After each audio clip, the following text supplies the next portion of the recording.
Saturn Launch Vehicle Film Report number 36 combines the former separate reports on the Saturn 1B and the Saturn V programs. It covers progress during the period April, May, and June 1968.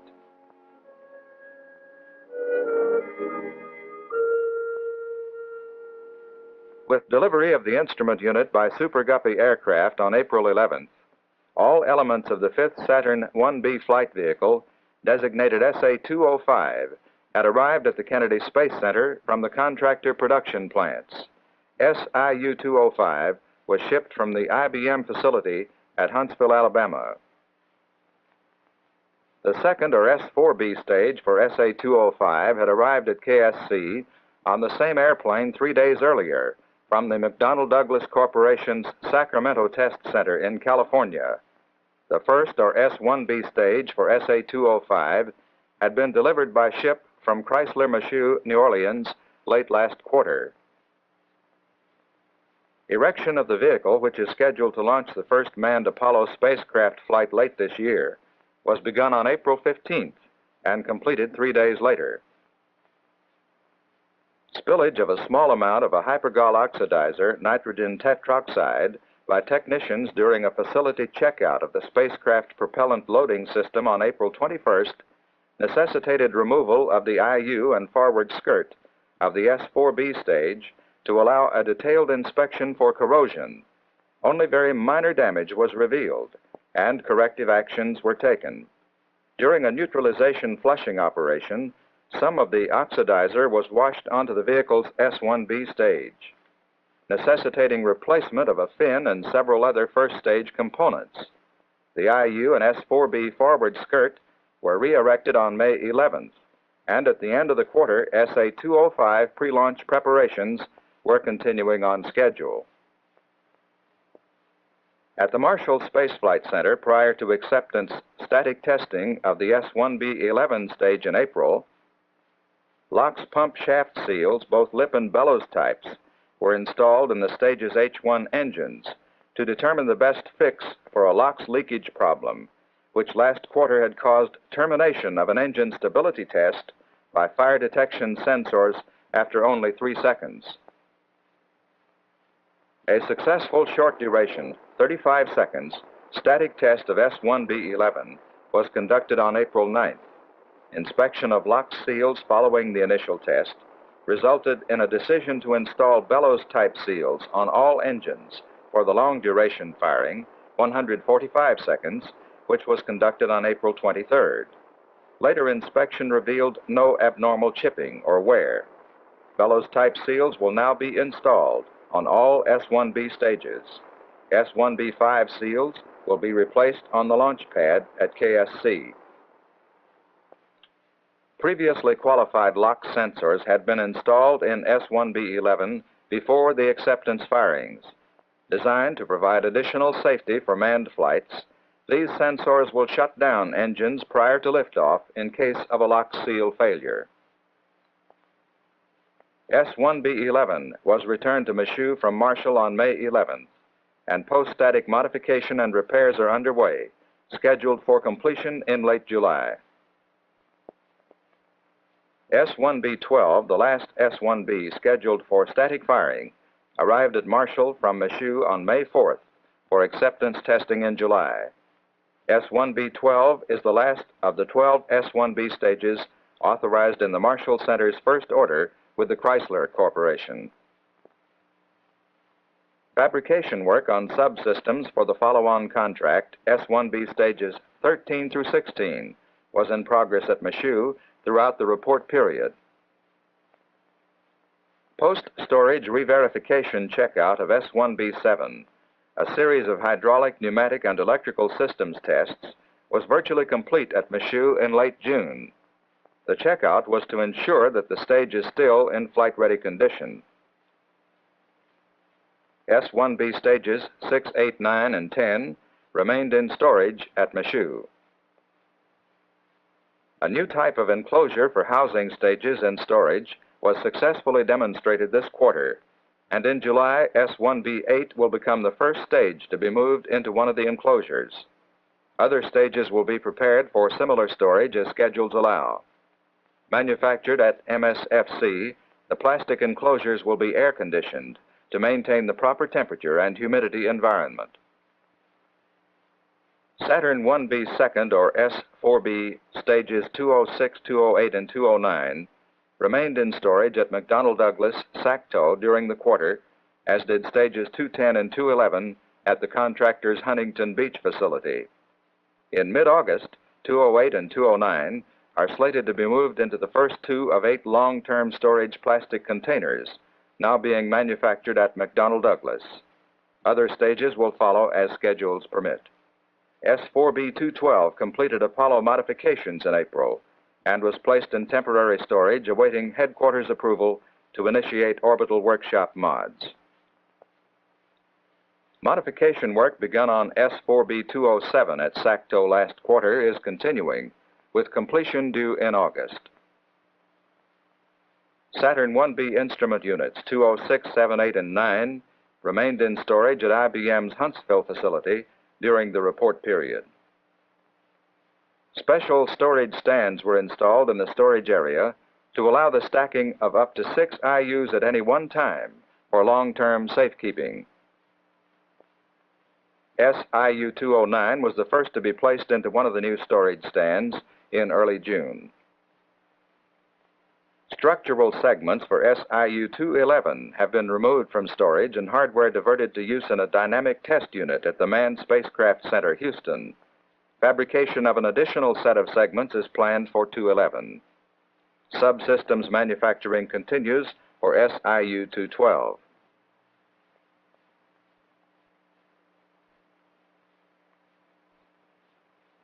Highlight of the Saturn V program for the report period was the launching of the second Saturn V flight vehicle, designated AS-502, from Launch Complex 39 of the Kennedy Space Center on April 4th.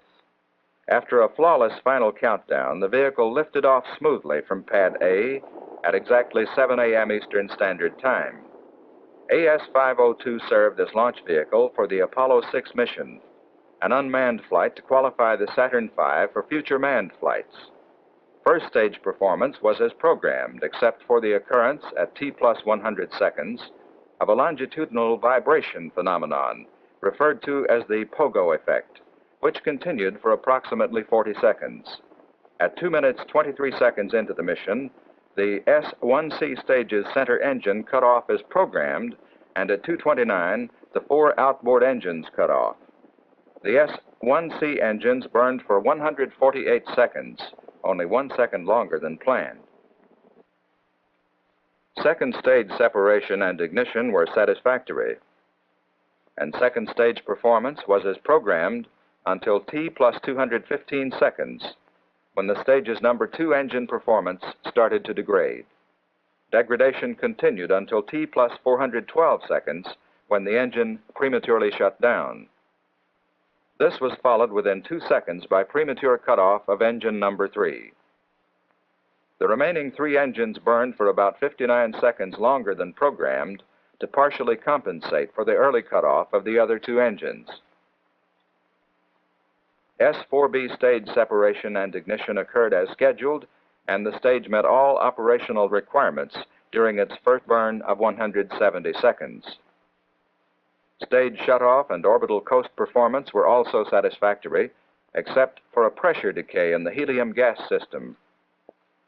Stage restart procedure was normal up to and including ignition command, but the J2 engine failed to restart. A detailed analysis of the major anomalies encountered during the AS-502 mission was initiated immediately after the flight. Although some 80% of the 502 mission was considered successfully achieved, the other 20% occupied the concerted attention of NASA and industry engineers throughout the remainder of the period, seeking causes and corrections of the problems. The pogo effect, which occurred during first stage burn, is an up and down motion caused by the self-induced engine and propulsion system vibration frequencies coupling with the vibrational frequencies of the vehicle structure, resulting in a closed loop, ever-increasing oscillatory system. Engineers studied 3 possible fixes for the pogo effect in the S1C stage in an effort to alter the vibration frequencies of the propulsive system. If the pogo effect should become severe enough, it could prevent astronauts from functioning adequately or cause failure of the vehicle structure. The three fixes under consideration included addition of a helium-filled accumulator to the F-1 engine's LOX propulsion system feed line to act as a shock absorber, helium injection into the LOX propulsion system through a port on existing LOX suction line inlets, and gaseous oxygen injection at the LOX turbopump inlet aimed at changing the engine's natural frequencies. Static firing tests of F-1 engines incorporating these fixes were underway by the Marshall Center and by the F-1 developer, Rocketdyne Division of North American Rockwell, at the Edwards Test Site in California. Extensive tests and evaluations, coupled with a math model analysis, are expected to verify the corrective action necessary for the pogo fix.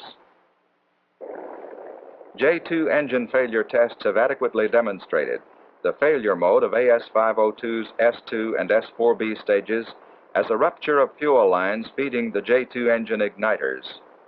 Readout of 502 flight data had indicated this failure mode. In the case of the S2 stage, the fuel line rupture resulted in a fire which caused the number 2 engine to shut down. In the S4B stage, it prevented the engine from reigniting. Electrical connections for engines number 2 and 3 of the S2 stage had been switched during modification. As a result, during flight, the oxidizer cutoff signal for the damaged engine number 2 was erroneously received by engine number 3. Improved designs for the ruptured fuel lines have been completed, and new lines are being manufactured. The lines are made of stainless steel tubing without the 3 flexible bellows sections believed to have weakened the former design. The new lines are being installed in all S2 and S4B stages. A special cryogenic loading test of the S4B 505 stage at Sacto was part of investigations by McDonnell Douglas and MSFC into the pressure decay problem in the S4B cold helium gas system during the AS502 flight. Although the pressure loss was not considered enough to preclude engine second burn, it was determined that some helium leakage did occur around certain mechanical connections.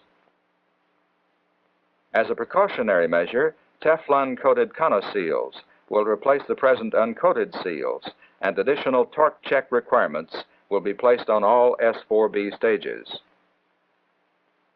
The scheduled launch late this year of the third Saturn V flight vehicle, AS503, which was erected at KSC last quarter, is not expected to be adversely affected by the AS502 investigations.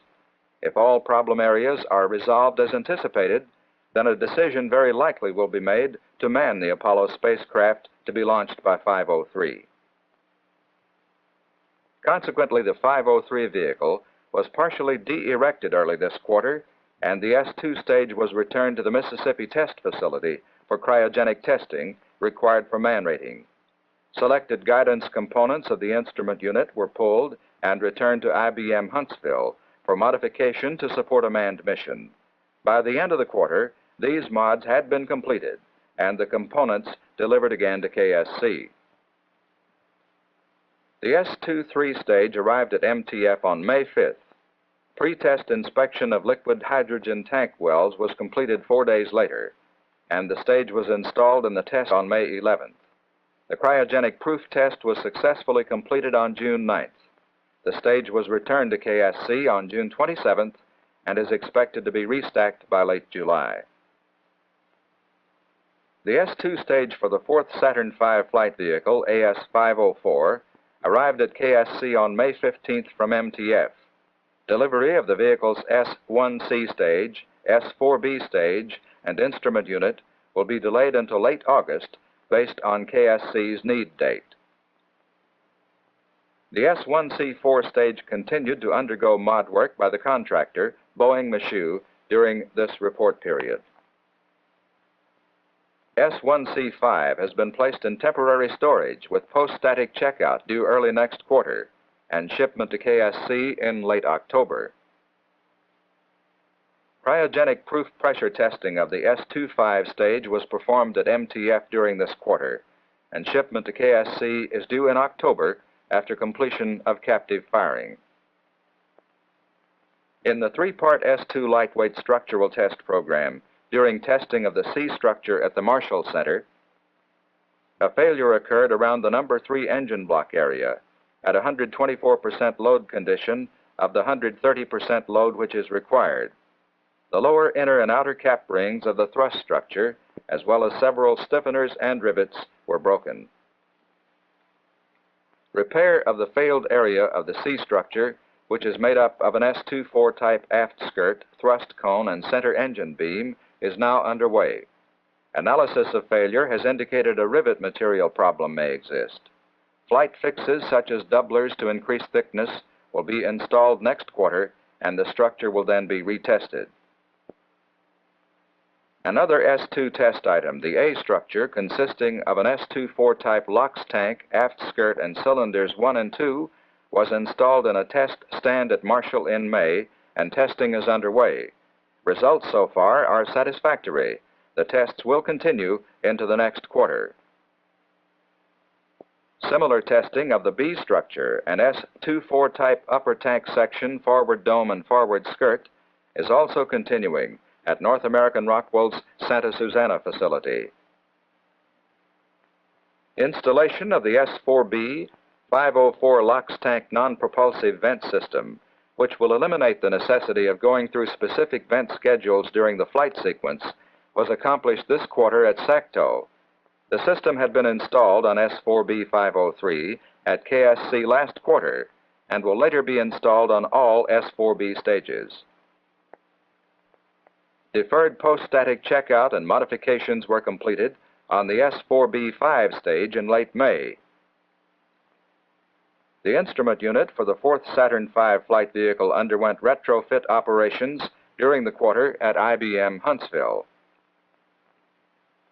SIU-505 completed systems testing and began mod kitting. Instrument units and stages for subsequent Saturn V flight vehicles are continuing in various phases of fabrication, assembly, checkout, and testing at the various NASA contractor facilities.